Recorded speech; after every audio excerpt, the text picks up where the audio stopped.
স্বাগতম জানাচ্ছি BBC news আন্তর্জাতিক সংবাদে। শুরুতেই সংবাদ শিরোনাম, তারপর বিস্তারিত। অ্যাবস্টেইন ফাইল কি, যে কারণে এটি বিশ্বব্যাপী এত আলোচিত?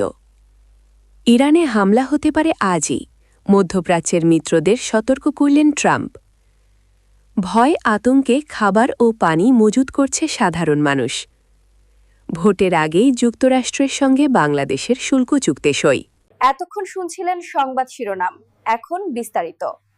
আপনি যদি ইসরায়েলের ধ্বংস চান এবং ফিলিস্তিনের মুক্তি চান, তাহলে এখনই আমাদের চ্যানেলটি সাবস্ক্রাইব করে আমাদের পাশে থাকুন।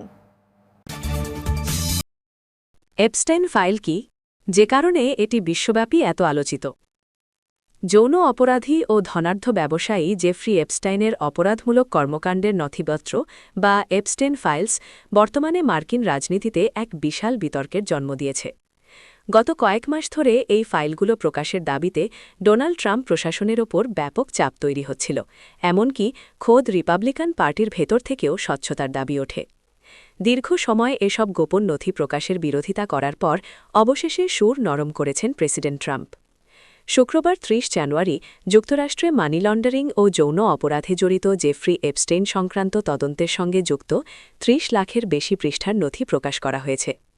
জেফ্রি এপস্টাইনের অপরাধের ইতিহাস বেশ দীর্ঘ ও বিতর্কিত। ২০০৮ সালে ফ্লোরিডার পাম বিচে নিজের বাড়িতে এক কিশোরীকে যৌন নির্যাতনের অভিযোগে তার বিরুদ্ধে প্রথম তদন্ত শুরু হয়। সে সময় প্রভাব খাটিয়ে প্রসিকিউটরদের সাথে একটি আপিল চুক্তির মাধ্যমে বড় সাজা থেকে বেঁচে গেলেও তাকে যৌন অপরাধী হিসাবে চিহ্নিত করা হয়েছিল।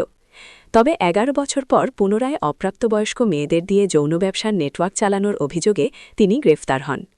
বিচারের অপেক্ষায় থাকা অবস্থায় ২০১৯ সালে কারাগারে রহস্যজনকভাবে তার মৃত্যু হয়, যাকে পরবর্তীতে আত্মহত্যা বলে ঘোষণা করা হয়েছিল।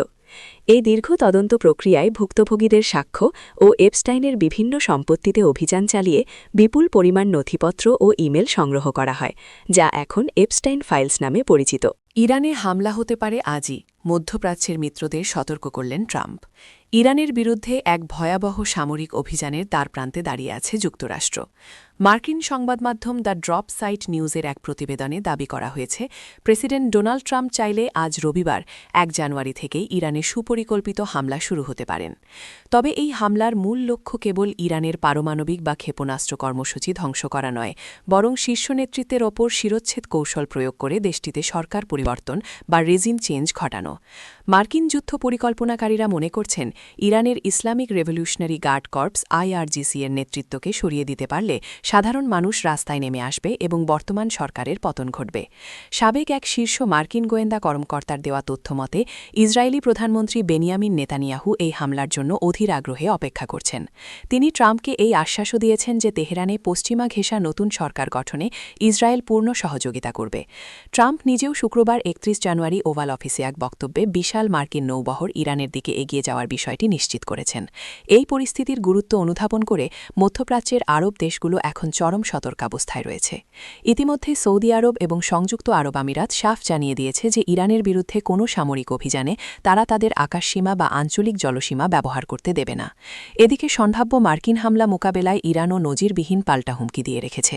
দেশটির সামরিক মুখপাত্র ব্রিগেডিয়ার জেনারেল মোহাম্মদ আক্রমিনিয়া স্পষ্ট করেছেন, আমেরিকানরা যদি মনে করে ২ ঘণ্টার অপারেশন চালিয়ে টুইট করে যুদ্ধ শেষ করে দেবে, তবে তারা ভুল স্বর্গে বাস করছে। ভয় আতঙ্কে খাবার ও পানি মজুত করছে সাধারণ মানুষ। উপসাগরীয় অঞ্চলে যুক্তরাষ্ট্রের ক্রমবর্ধমান সামরিক উপস্থিতির মধ্যে ইরানিরা এক ভয়াবহ যুদ্ধের আশঙ্কায় দিন কাটাচ্ছেন। তেহরানসহ দেশটির বিভিন্ন প্রান্তে আসন্ন মার্কিন হামলার গুঞ্জন ছড়িয়ে পড়ায় জনগণের মধ্যে চরম উদ্বেগ ও আতঙ্ক বিরাজ করছে। গত ৩০ জানুয়ারি রাত থেকেই এই থমথমে পরিস্থিতি লক্ষ্য করা যাচ্ছে, যেখানে সাধারণ মানুষ নির্ঘুম রাত কাটিয়েছে কোনো বড় বিস্ফোরণের শব্দ শোনার আশঙ্কায়। তেহরানের রাজপথে দৈনন্দিন জীবন আপাতদৃষ্টিতে স্বাভাবিক মনে হলেও ঘরের ভেতরে দৃশ্যপট একেবারেই ভিন্ন।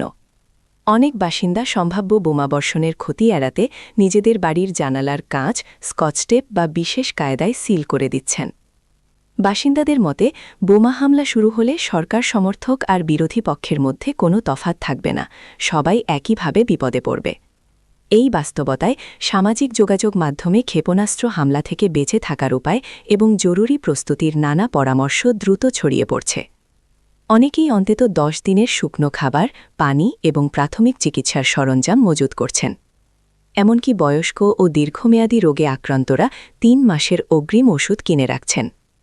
ইরানের ভেতরে এই উত্তেজনার প্রেক্ষাপটটি আরও জটিল হয়ে উঠেছে সম্প্রতি দেশের অভ্যন্তরে ঘটে যাওয়া রক্তক্ষয়ী দমন পীড়নের কারণে। গত ডিসেম্বরে অর্থনৈতিক সংকটের জেরে শুরু হওয়া বিক্ষোভ দমনে সরকারি বাহিনীর অভিযানে কয়েক হাজার মানুষের প্রাণহানি ঘটে। ভোটের আগেই যুক্তরাষ্ট্রের সঙ্গে বাংলাদেশের শুল্ক চুক্তি সই।